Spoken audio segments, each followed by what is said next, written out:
Welcome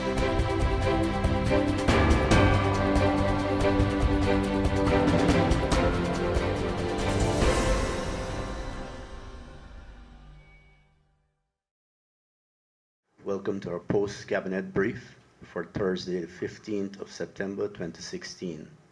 The brief this morning will be given by the Honorable Joseph Harmon, Minister of State. Mr. Harmon. Address matters that were raised at our cabinet meeting on Tuesday, September 13th, as well as some other matters which have developed since that cabinet meeting.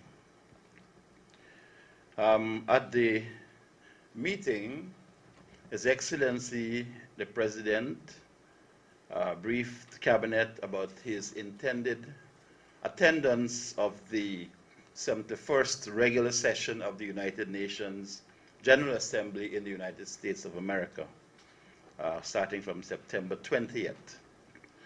The President will be accompanied by a delegation that will have the primary focus of dealing with the Guyana-Venezuela controversy.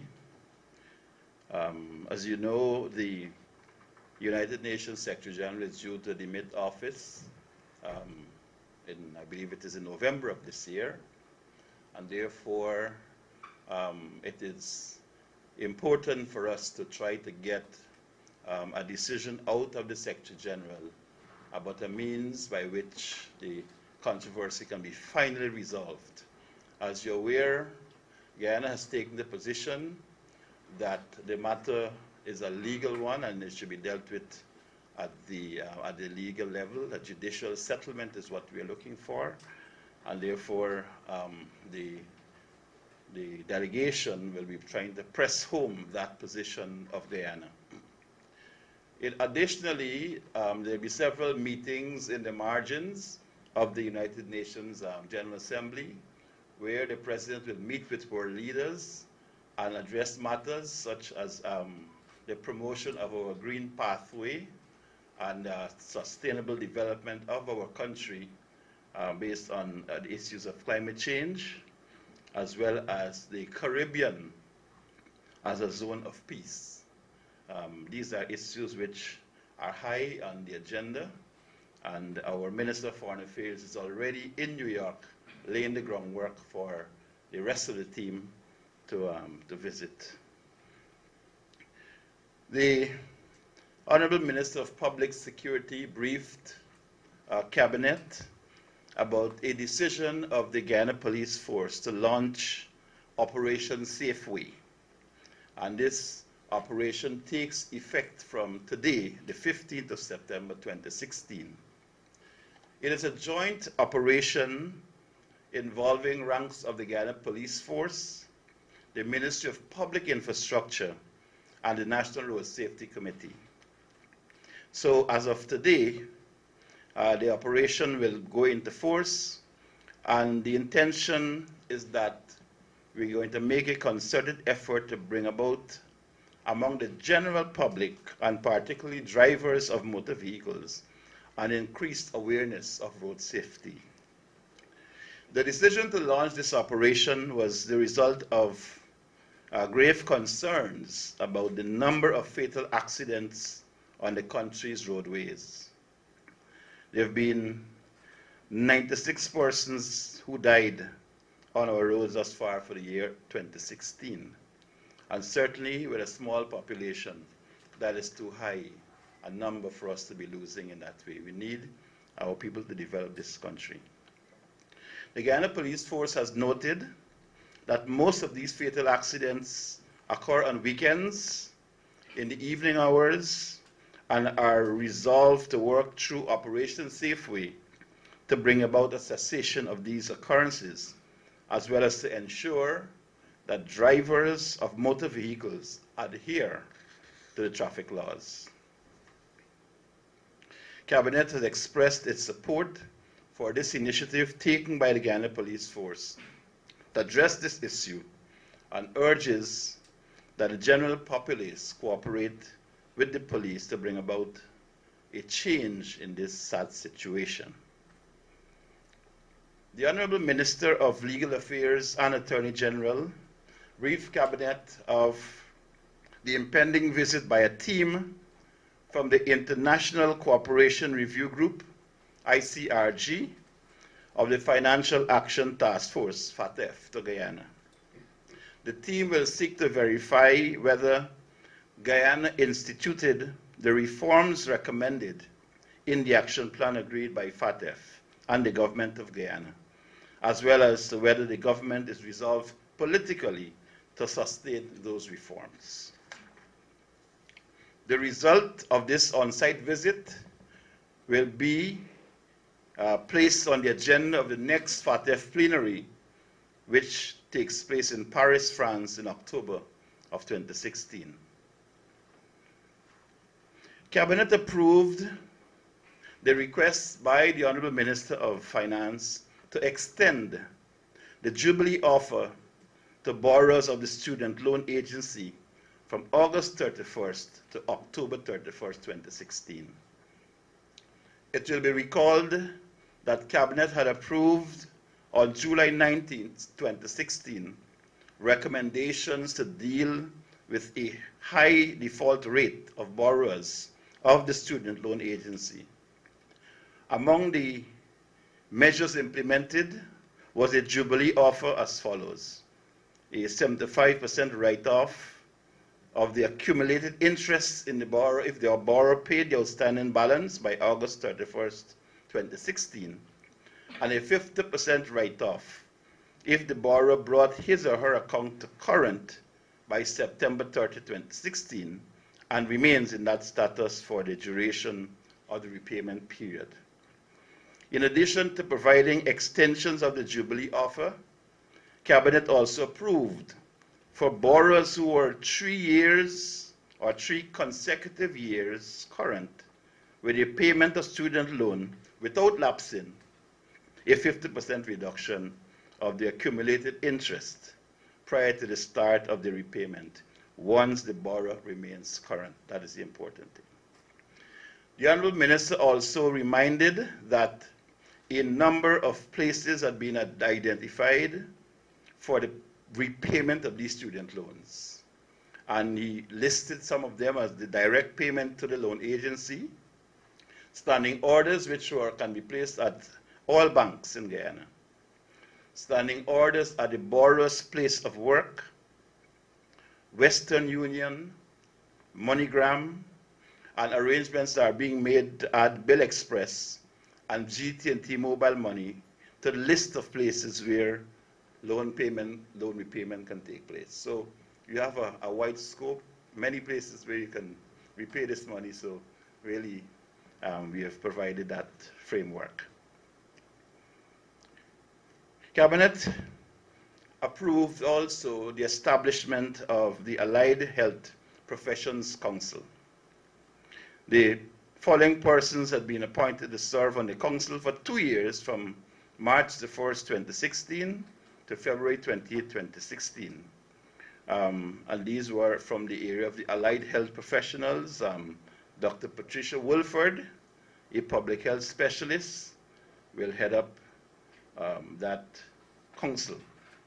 There'll be representatives from the consumers organizations and other medical associations, the Medical Technologists Association, the Guyana Physiotherapists Association, the Guyana Association of Rehabilitation Professionals, Nutritionists and Dietitians Association, the Guyana Radiographers Association, and the Environmental Health Association of Guyana.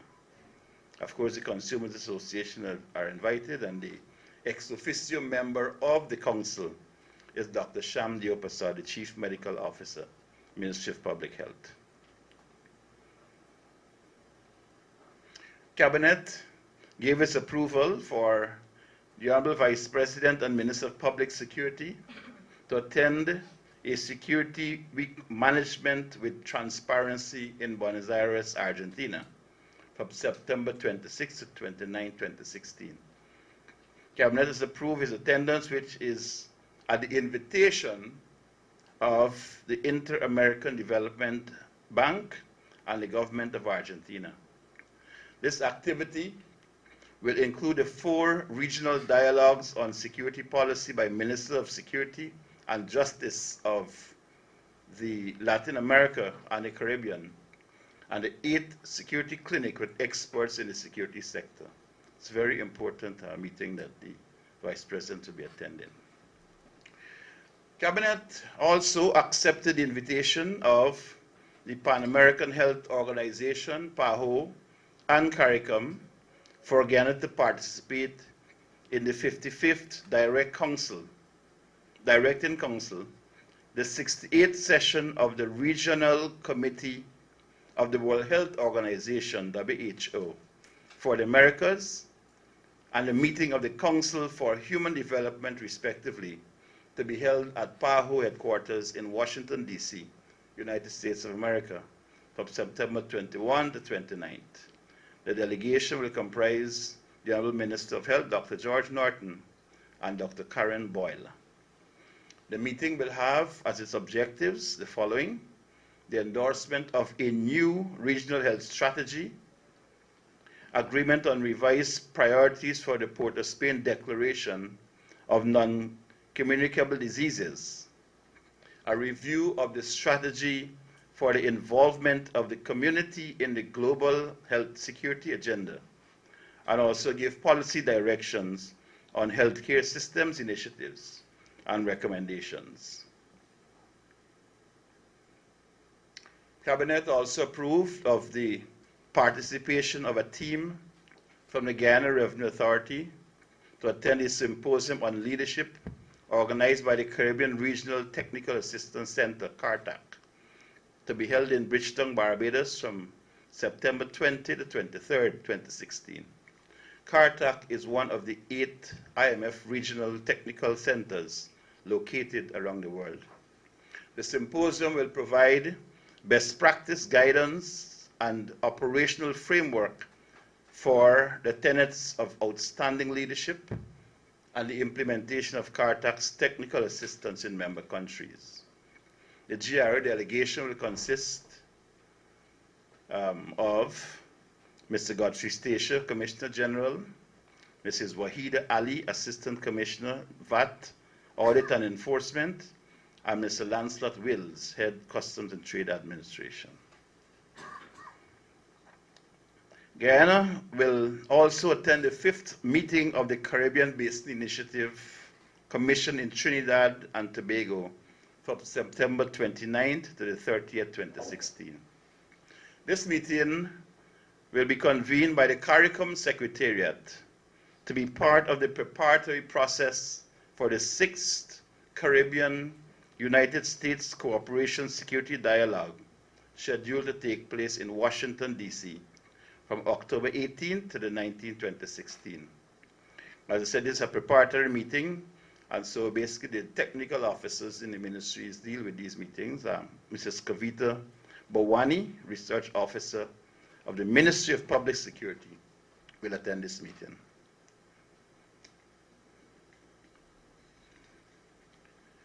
The government of Guyana Cabinet gave approval to participate in a peer-to-peer exchange event on remittances to be held in Nairobi, Kenya from October 17th to the 19th, 2016. This event will be conducted within the framework of the African, Caribbean, and Pacific European Union Dialogue on Migration and Development, and with the recently completed study on remittances in Guyana. It has been established that remittances contributed by the Guyanese diaspora have made a significant impact on Guyana's GDP. The multilateral investment of the Inter-American Development Bank report of 2014 has stated that Guyana's remittances accounted for 16% of GDP and placed Guyana as one of the top receiving countries of remittances in the region. The peer-to-peer exchange will provide Guyana with an opportunity to learn about the best practices of other countries which have been channeling the remittances into real, sustainable economic growth. Mrs. Sophia Darlington, Foreign Officer 2 of the Diaspora Unit of the Ministry of Foreign Affairs, will attend this event.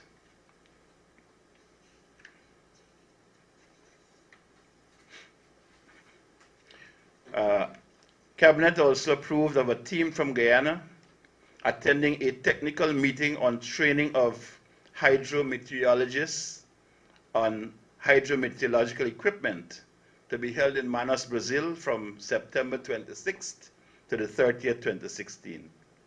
This meeting will provide training for experts on the technical and operational knowledge regarding installation, operation, and maintenance of hydrometeorological equipment, as well as knowledge to effectively monitor water quality and sediments.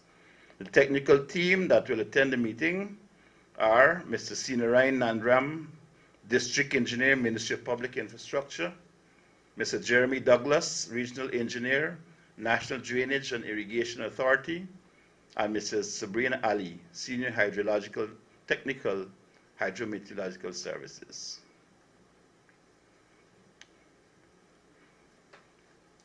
You would have also heard and would have seen a public statement issued by the Chief of Staff of Guyana about the discovery of an aircraft at Yupukari in the North Rupununi Savannah. This aircraft was discovered by information provided by a Joint Services Patrol, which went to the area on the 13th and identified the aircraft to be on the Yupukari airstrip at Region 9, Upper Demerara, Upper TAC 2. A joint patrol was sent in, and the patrol actually found the aircraft. It was partly hidden, and the aircraft bore the registration number of N767Z. That registration number is a registration that is United States registration. However, subsequent checks by the team from the Guyana Defense Force, the Civil Aviation Authority, CANU, and the Guyana Police Force, it was discovered that registration, they told me the registration was a bogus registration, because there's another aircraft flying onto yesterday in the United States of America with the same registration number. So the investigations are ongoing, and as more information becomes available, the GDF and the police, the joint services, will provide that information to the Guyanese public. Ladies and gentlemen, those are the matters and issues which were dealt with at our cabinet meeting on Tuesday, the 13th of September, 2016.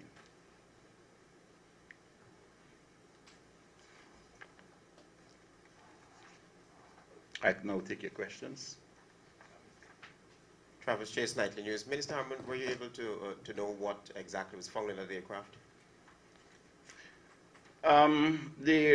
In fact, you'll be aware that that area is an area that we've had under regular and constant surveillance, because in the past, an airstrip not very far from there was actually used in the past for aircraft that were connected to the illicit drug trade. The members of CANU, the police force, the ranks are there. They're checking the aircraft to determine whether, in fact, it had a cargo and the cargo had been disposed of or what. But they're checking on that, and as soon as we have information that we can release, we will let you have that information.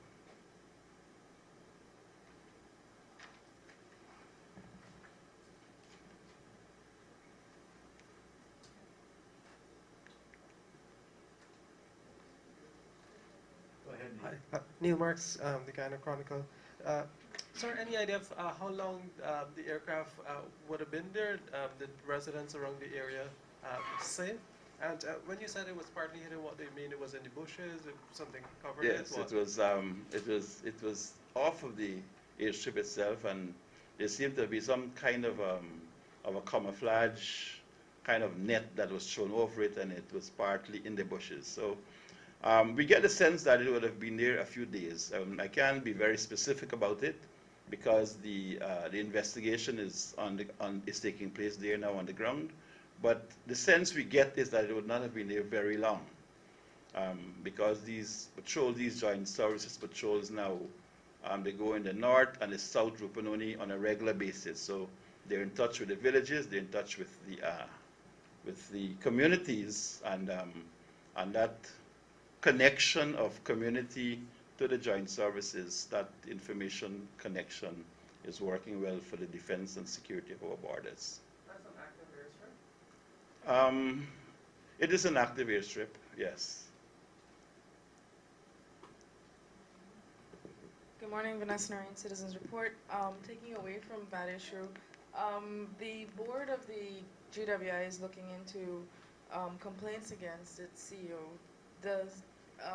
Has there any been communication? Okay, let me take the questions on the brief first, and then we'll go off of the brief after that.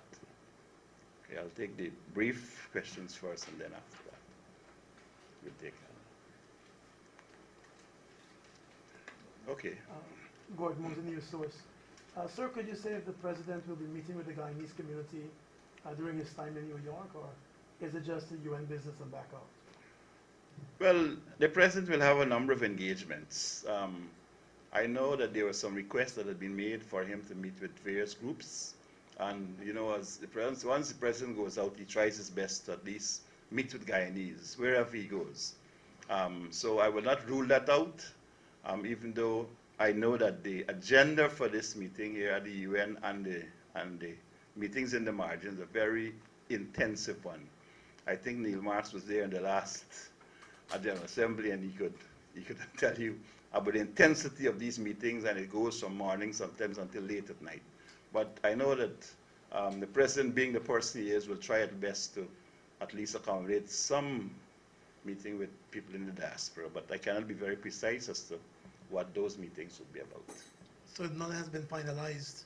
Well, I can't say now because, as I said, Minister Greenidge is in the United States now, and he is basically making preparations for these meetings. And I figure by the time the president gets there, we will know what meetings have been finalized for him. And sir, could you say whether or not Cabinet has made a final decision with regard to the ambassador to Kuwait?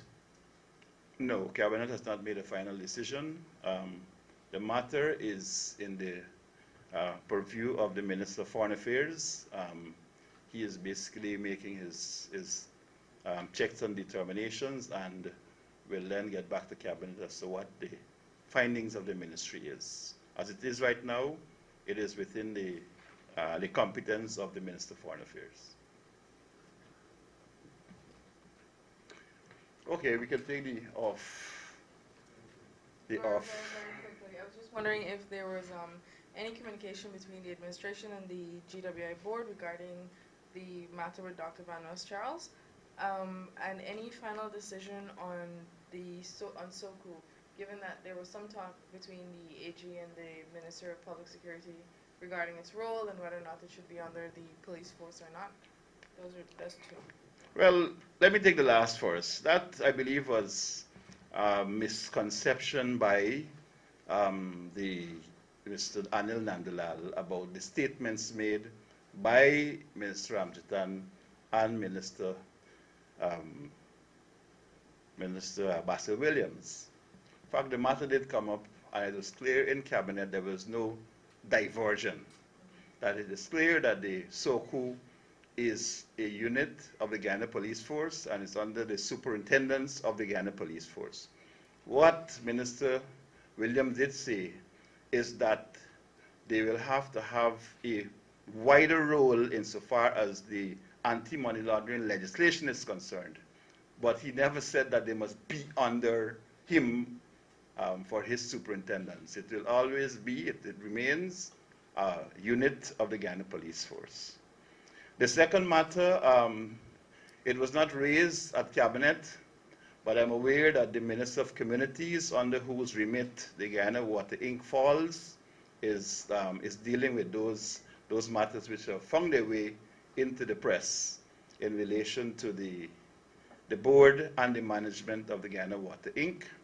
And I believe that the Minister of Communities will, in some short space of time, be making a statement on that matter. I just have one more question regarding Amila and the energy mix study that the IDB was doing. Can we get an update on the energy mix study, and can you respond to the criticisms by the opposition that moving forward with Amila is being done with a lack of transparency?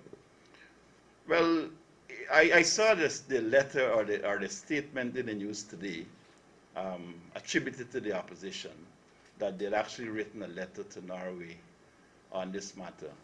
I think it's very unfortunate that they have taken such what I would call an anti-national stance on this matter. We are, in fact, in engagement with Norway. We are in engagement with IDB. As I speak to you now, a team from the IDB is at the Ministry of Finance discussing these matters. This is one of the issues that will come up. The green pathway that I told you about will come up in the margins of the UN General Assembly meeting. These matters were elaborated upon in the National Assembly in a select committee where I sat. And the opposition were given full disclosure on all the matters they asked about Norway, about the Green Climate Fund, about the Amila Falls.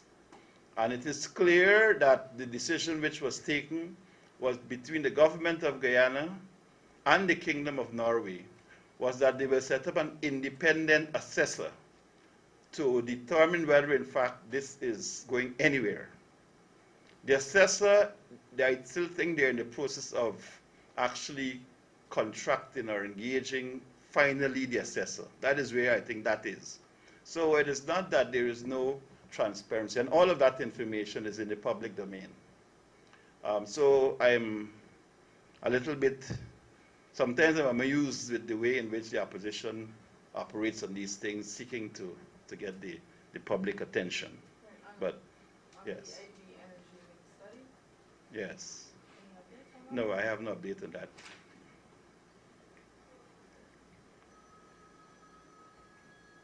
Any other questions? All right. Well, Any other questions? I thank you very much, ladies and gentlemen of the media, and you have a wonderful weekend.